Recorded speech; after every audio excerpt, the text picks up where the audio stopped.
Good evening, am I on? Good evening, Superintendent. Yeah, press the button on the right-hand side. There you go. That's right.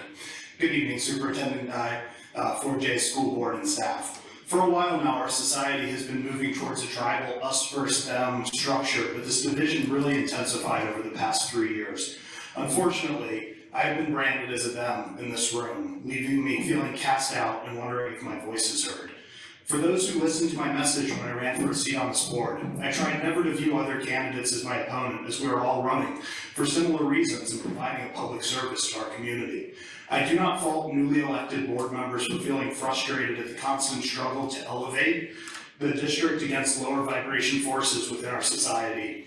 I have been on the receiving end of an oppressive board before and felt hopeless against a malignant majority. After being run over by parliamentary procedures, I gained an appreciation for better understanding organizational charters and Robert's Rules of Order to be able to assert a voice for a minority position. Before that, when I served as a planning commissioner in Cottage Grove, we would always have a parliamentary cheat sheet on hand to facilitate basic motions and procedures. So no, I don't fault school board members leveraging parliamentary procedures to ensure that their voice is not drowned out by procedural abuses.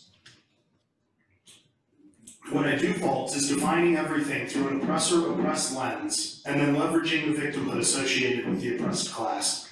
This is not a lesson that I want my children learning, and many members of our community have expressed the same concern, directly to me, directly to you, on social media, etc.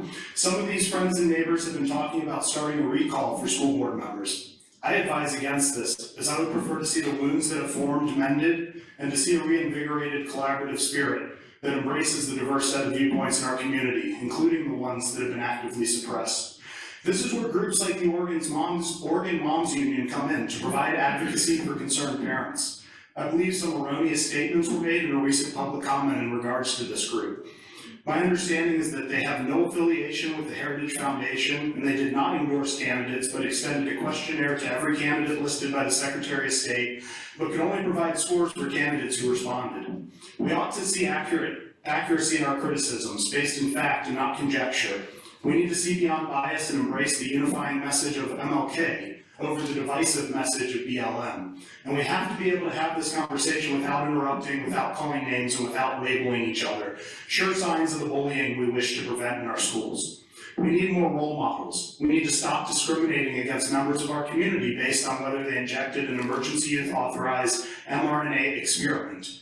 At the beginning of the year, I was rejected from volunteering at my children's school for not supplying proof of vaccination, and just last week tried to sign up online as a middle school mentor, but was forced to upload proof of vaccination to complete the process. We're getting hung up on distractions preventing us from raising up our community. We can't engage in discrimination and at the same time tell our children to do as I say and not as I do. We must be better, we must have strong voices, but we must also have strong listening skills, and not just listen, but truly hear each other and strive for understanding. Thank you.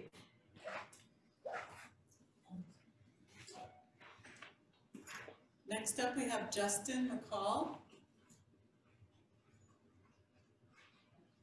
Is Justin here?